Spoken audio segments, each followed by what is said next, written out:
ठग व्यापारी और तेनालीरामा। तेनालीरामा की एक शिक्षाप्रद कहानी। एक बार की बात है, विजयनगर राज्य में एक नया व्यापारी आया। वह अपने व्यापारिक कौशल के लिए प्रसिद्ध था और जल्द ही दरबार में पहुंच गया।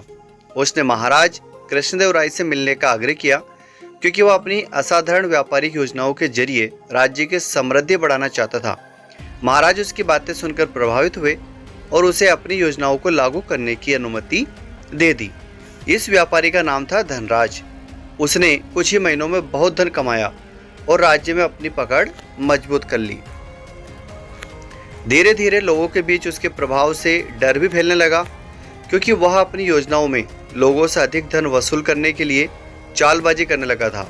लोग मजबूरन धनराज के व्यापार से जुड़ गए, लेकिन उनके मन में असंतोष और दुख पनपने लगा।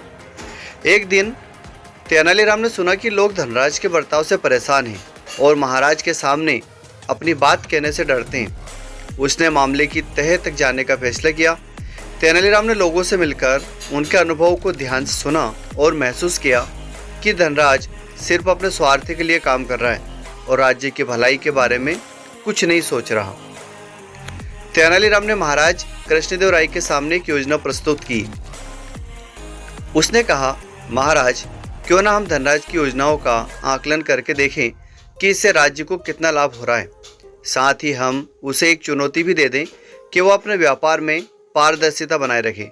महाराज को तेनालीराम की यह योजना समझ में आ गई और उन्होंने धनराज को दरबार में बुलाया। दरबार में तेनालीराम ने बड़ी चतुराई से धनराज को एक व्यावसायिक पहेली में फंसाया।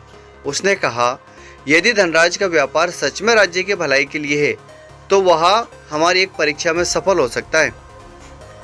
उसे एक सप्ताह के भीतर राज्य के हर गांव में जाकर यह साबित करना होगा कि उसकी योजनाएं सिर्फ लोगों की भलाई के लिए है, न कि केवल मुनाफे के लिए।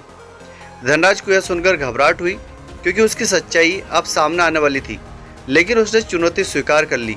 पूरे सप्ताह भर वह गांव-गांव गया, लेकिन हर जगह तेनालीराम ने उससे सीधे और कठिन सवाल पूछे, जिससे उसकी पोल खुल गई। अंत में महाराज को यह समझ में आ गया कि धनराज का उद्देश्य केवल अपना मुनाफा कमाना था। महाराज ने तुरंत धनराज के व्यापार को बंद करने का आदेश दिया और तेनालीराम की चतुराई से प्रभावित होकर उसे दरबार में सम्मानित किया। कहानी से सीख। इस कहानी से हमें यह सीख मिलती है कि किसी भी व्यवसाय या काम में ईमानदारी और पारदर्शिता सबसे अहम होती है।